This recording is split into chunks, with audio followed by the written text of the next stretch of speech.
in order to help an event space to be able to function and operate like it should and be a space where you can get the right amount of people. I began to go through my telephone and be able to look up those particular types of people that I had made connections with on the phone. I happened to run into one such person that I had called that had sent me a list of buildings for an event space. So I happened to call and everything, and I thought she was someone else. Okay, so while I was talking to her, all the while I'm talking to her, I'm thinking that she is someone else that I had met. And so into the conversation, I realized that she was not the lady that I had met. And this particular lady that I had met had a very large team.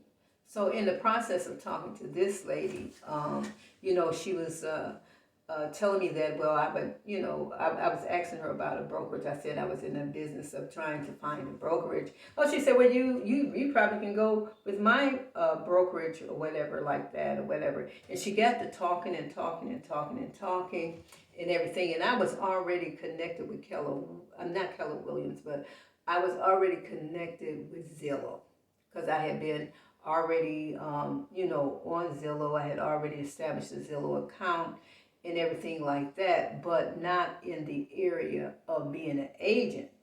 Okay, and so already in the back of my mind, I was thinking about how to become an agent with Zillow, but I really didn't know. And in the process of talking to this woman, the issue of Zillow came up. Okay, so when Zillow came up, and I was listening to them and realizing that they was not using the MLS system. So then I began to wonder, and I said, why aren't they using the MLS system? And that part was kind of puzzling to me. And then I found out they don't use MLS, they're using Zillow. And I'm like, okay, why are they using Zillow? That was confusing to me. The other thing that was confusing to me was because what I learned in my training was that I had to be under a broker. The individual who had to manage the brokerage was an associate broker. The individual that I was talking to was just an agent. So that threw me, I was kind of thrown aback because they were an agent. But as an agent, they were speaking as though they were a broker to me in my mind. Okay. So in my mind, I'm thinking, is this a red flag or something like this? That's, things that they were saying, was a little different, But anyway, then I was calling around to other people or whatever, and it seems like they were not speaking to me and telling me the things that I had learned about in my certificate program. And it seemed like what I was hearing was conflicting with what it was that I was learning. So I listened. You have to learn to be a good listener and everything. And then they were telling me that they were better than Keller Williams. I still wasn't understanding. I'm new to this. I wasn't true to this at all.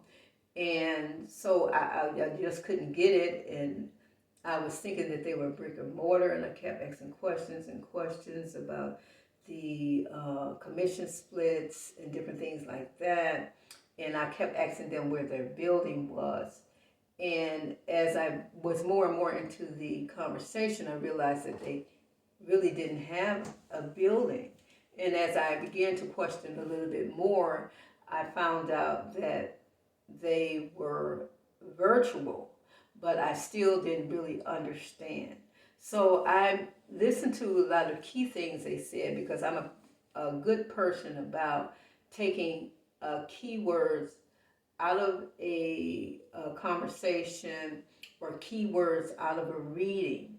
And what I would do is take keywords from what people are saying, and I would take those keywords and I would do researching on the keywords. So I began to pull out from the conversation that I was having all these keywords, okay? And those keywords were um, what was it? Zillow, that was one keyword. Zillow in regards to uh, agency, broker, partner relationships. The other part that I took out was EXP relationships, and like what the heck that was. Okay.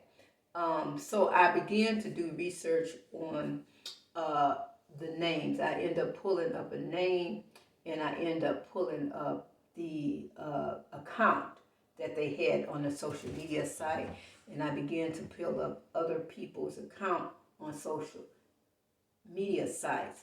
So I wanted to find out how these major companies operated at the top, because I had a friend that always told me, if you want to know something about it, you have to go to the top and the body will move, and you deal with the primary source. So since these people were under the source, I needed to go to the primary source so that I can find out that function of the primary source, how that functions, how that operates, what is the relationship. So as I began to do my research, so I started back on YouTube, beginning to do my research to learn about the operations of those particular vehicles, okay, which deal with a virtual vehicle format. And in that virtual vehicle format, I began to be able to see the other information that I was hearing, but I wasn't hearing in full disclosure, so to speak. And I found out that that particular virtual format had all these other various different types of training. And I was a little disappointed because I didn't want to be in the virtual world. I didn't want to deal with virtual people. I didn't really want to deal with Zoom meetings and all this with people. I just, I wanted to be, I had spent time alone for a long time, for over 7 or 8 months studying, and I didn't want to have to do that again. And that virtual world and the types of coaching and different things that was going on in that virtual world seemed to be telling me a lot about, I'm going to be sitting in a chair looking at videos. And you see these old eyes are tired. So here I am right now, okay? I just get my license. I mean, not my license, well, I passed the exam for the license. And I haven't, should I say, received my license yet, because I have to be up under a broker, and that license has to be sent to that brokerage in order to give me full access of being a real estate agent, okay? So I'm in a dilemma, and my dilemma is this: what type of support am I going to get if I was to be involved in a virtual world and I was to be involved with a virtual mentor? From what I understand, in that virtual world that I checked out, you cannot come in solo. Then, if you were to come in as a solo agent, if that were possible, which I think is not possible in that virtual world, you still need interaction and you still need training with people. So I said, well, it looks like I can't come into the virtual world alone.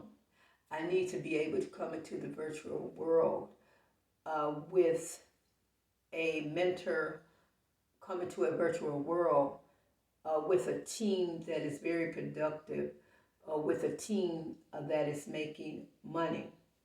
And it appears so far that in that virtual world, after going into a virtual world, a brokerage, and reading the content and going through their website, I'm almost leaning towards that virtual world.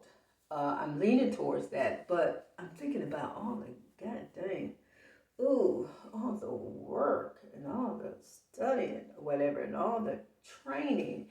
And I just got out of all that, and that part is stressful a little bit for me because I want to come in and I want to get started right away, and I want to get leads right away. And what my thought pattern is, when I went to examine Zillow and being an individual who is up under a team or under a mentor, under Zillow, it appears that the leads pass through the mentor or the sponsor, mentor, agent. And that sponsor, mentor, agent is the individual who routes the leads to the agents. It appears that they want to route those leads to, in order for you to receive those leads to get a phone call and learn how to close that deal. Okay. So you have to have training on how to close, because as I began to research the Zillow part, each of those calls that you pick up is a lead that has to be paid for. So the question is, when that lead has to be paid for, when you get that phone call, who's paying for that call? Are you paying for that call? How much is that call? Is your sponsor paying for that call? How many calls is your sponsor going to send you? If they don't think that you're reputable enough to be able to close the deal, will it be a call that you receive that does not close? Okay? Does not lead to a close. Are you a good closer is a question. If you receive that client and you are involved with that client, to take that client out, you do not get paid until the closing table. Do you have any contract with that individual in place that they can pay you up front a retainer fee for all the driving and the time that you would put in to it, trying to show them a property that they may not get? So how much time do you have to work with a client and not be paid for your time? Because you don't get paid until the closing. So then that means that you need a contract in place with that individual to pay you for your time, because they need to pay you for your time that you spend with them, which could be a month, which could be 2 months. And can you imagine? You get your gas, you get your bills, you get all of these fees that you get to pay. You get to pay your rent, and then you get the broker's fees and different things involved. It's more than meets the eye, should I say. More than meets the eye. So I am in the evaluation stage, but I got to make a decision right away, because I have situations right now where, one, I need to move. I need to get into this right away. I need to work with the right people. It appears that the cheapest route that I've seen so far was the virtual route, okay, which I'm clear about because I had to check out the website.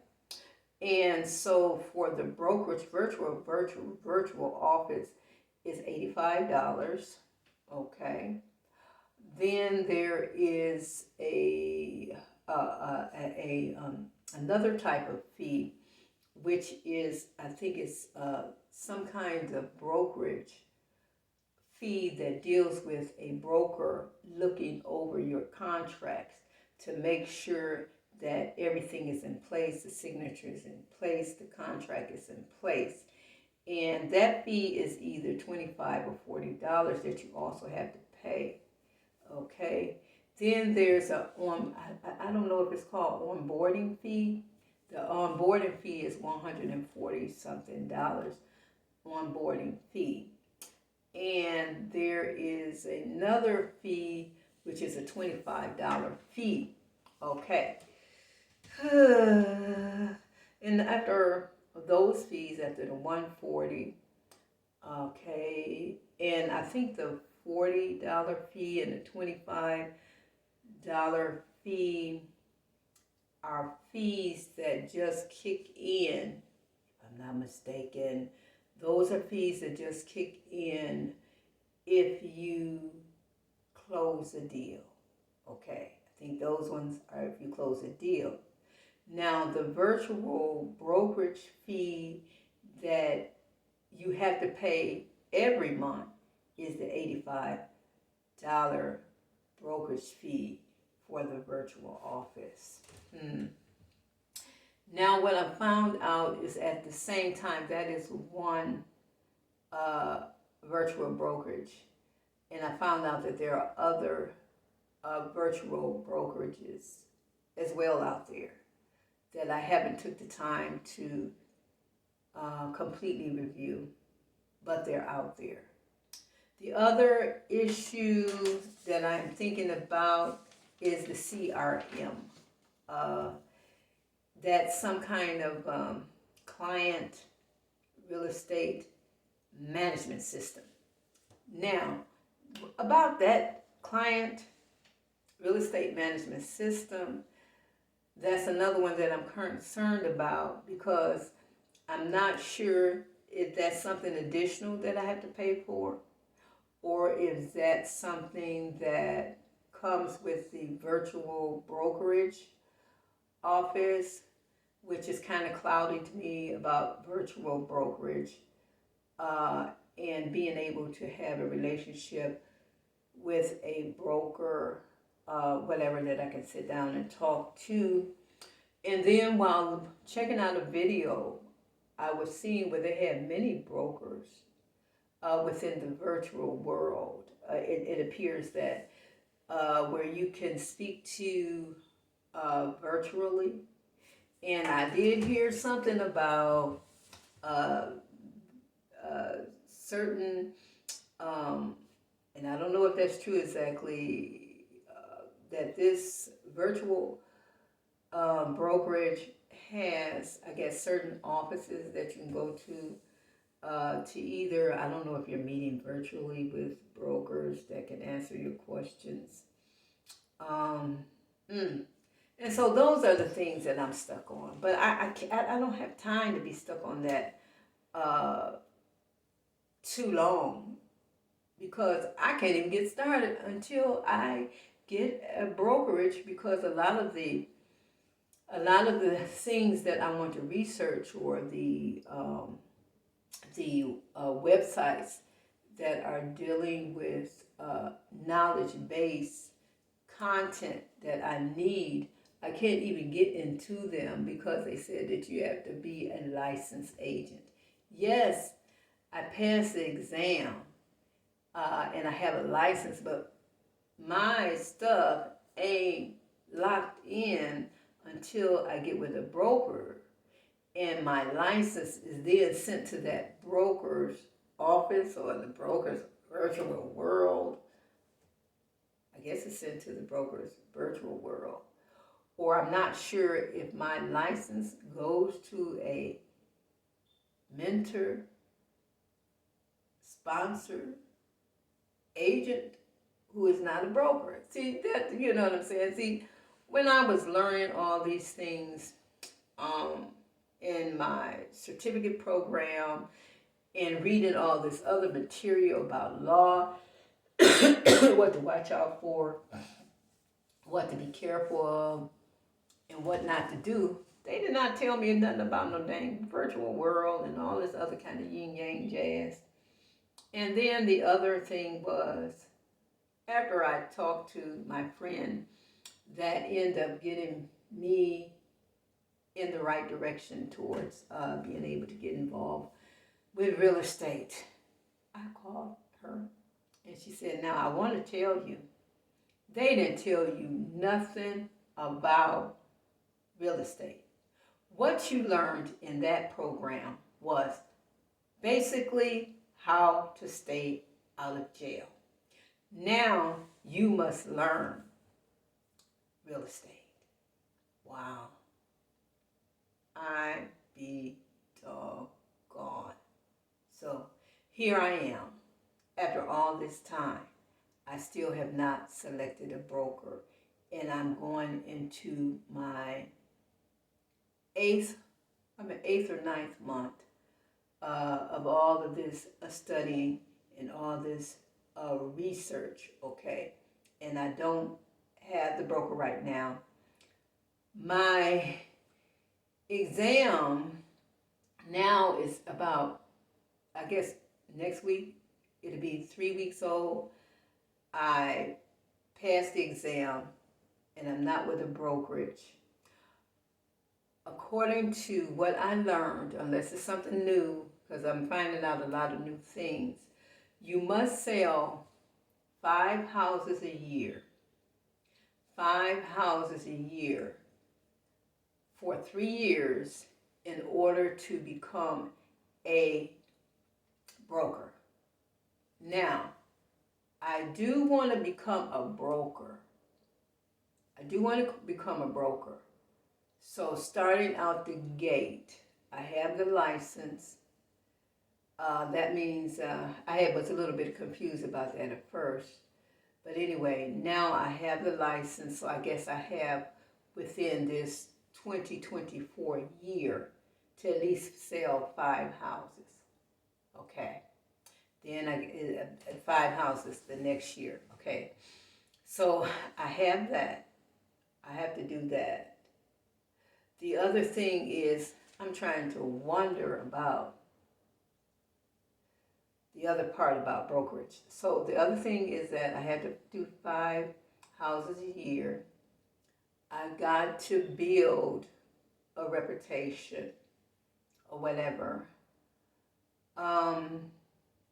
The idea that I wanted to be a property manager is now kind of foggy in my mind because I spoke to another agent and they were sharing with me about, I guess there's some kind of new rule now that in order to be a property manager, I some kind of way have to take a property management training program. And I'm not sure if they said that that was 40 hours, which kind of made me get a little bit dizzy again, you know. But anyway, it is what it is. And so I guess my people, that's what I'm sharing with you. Please, petition for me to make an immediate decision. Okay, win, lose, or draw. I can always back out of the brokerage if I don't like it, if I feel it's not working for me. But I think that'll cost me. No, not think. It is going to cost me, you know, because it's going to cost me to get in a brokerage. It's going to cost me really to get out and get with another brokerage because you got to deal with their fees and they might not be using the same systems that you may have to pay for. So it's not cut and dry and easy as people say it is, but I don't want to give up at all. So if there's anybody out there that can give me some suggestions, I can't drag my feet. I do know that. I need to get in this right away. Um, mm, a little bit more than I thought. Signing off. This is Dana. Okay. Yeah. Yeah. Wow. Then I forgot. I got to set up the website for my real estate business to build a real estate brand. Oh my. Okay. I'm signing off right now. All right. All I'm going to say is hang in there, and I hope things go well for me. It just got to after all this, and I've been putting out this money. It's got to go well for me. I'm hoping, and I got to do something quick. All right, folks.